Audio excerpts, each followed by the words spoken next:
Neil Bibby to speak to move amendment number 2338.1. Mr Bibby, you've got 5 minutes. Thank you, Presiding Officer. Can I start by thanking Lee MacArthur for bringing forward this debate this morning, and start by paying tribute also to the childcare providers in Scotland, like the North Edinburgh Childcare Centre that I visited last week, who do excellent work. Childcare is something that is very close to the Labour Party's heart. One of the first acts of the 1997 Labour Government was to establish a childcare strategy, closely followed by a Scottish childcare strategy. This looked to do 3 things: expand early education, improve the quality of services through regulation and inspection, and ensure accessible, affordable childcare for parents who needed it. And we did that through effective legislation, coordinated and joint working with colleagues in local authorities and at Westminster, and through targeted funding. However, it is clear there is more to do. The Scottish Childcare Lottery report, published by the Daycare Trust and Children in Scotland, should be a wake-up call to all of us on the demands facing working parents in Scotland. Childcare is a major issue for Scotland. We have charges that are the highest in the UK. In 3 out of the 5 categories of childcare costs, the Scottish average is more expensive than in England. And in 4 out of 5 categories, the Scottish average is more expensive than in Wales. It is obvious that there is a very real issue about the cost of childcare in Scotland. And we will work with other parties to deal with these issues, but in doing our job we also have to raise concerns about the lack of action and the actions of the Scottish and UK governments. Will the member not welcome the commitment from the First Minister at the weekend for the 600 hours of free early education and childcare? Neil Bibby. I thank the Minister for raising that, and I will come to that shortly. Presiding Officer, parents in Scotland at the moment are being hit by a double whammy. First of all, parents are being hit by the Conservative Lib Dem UK Government cuts to working tax credits, as we have already heard. By cutting maximum level of support available through the childcare element of working tax credit from 80% of cost to 70%, the average claim has fallen by £10 per week, costing low-income working families that receive it more than £500 a year. This is affecting over 1,000 children and parents in my own area of Renfrewshire and thousands more across Scotland. But they are also getting hit by the SNP government failing to live up to their promises.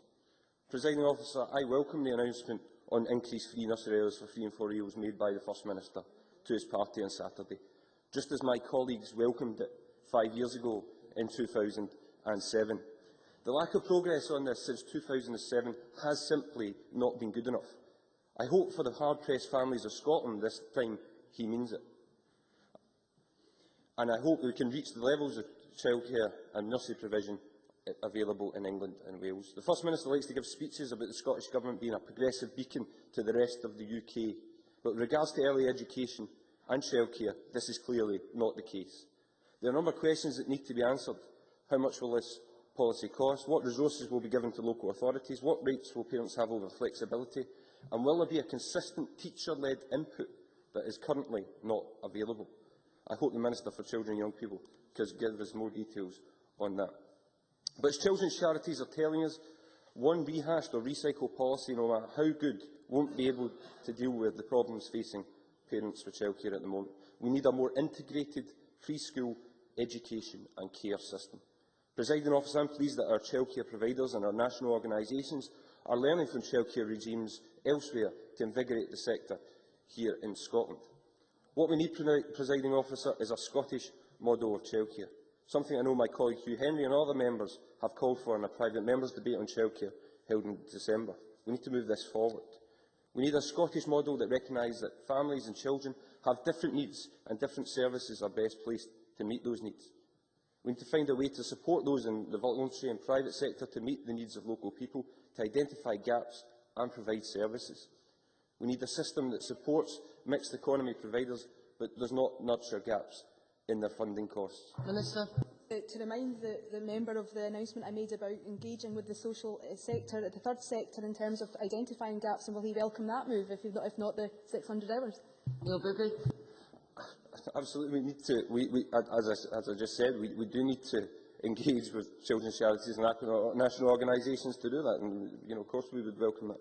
And we also need a model where every child has access to childcare, regardless of whether they live or who is in power. We need adequately funded out-of-school services, providing good quality activities for children and young people led by well-qualified, committed staff. We need to ensure a Scottish model of childcare where costs are reasonable, and we need a Scottish model where parents know their child is well cared for, where staff are reasonably rewarded for their work and their high level of knowledge, where children receive high quality care, and mostly a Scottish model which is supported by a Scottish Government that sees childcare as important, an issue of equality and fairness, and funds it adequately, delivers it promptly, and that keeps its promises. I move the amendment in my name. I now call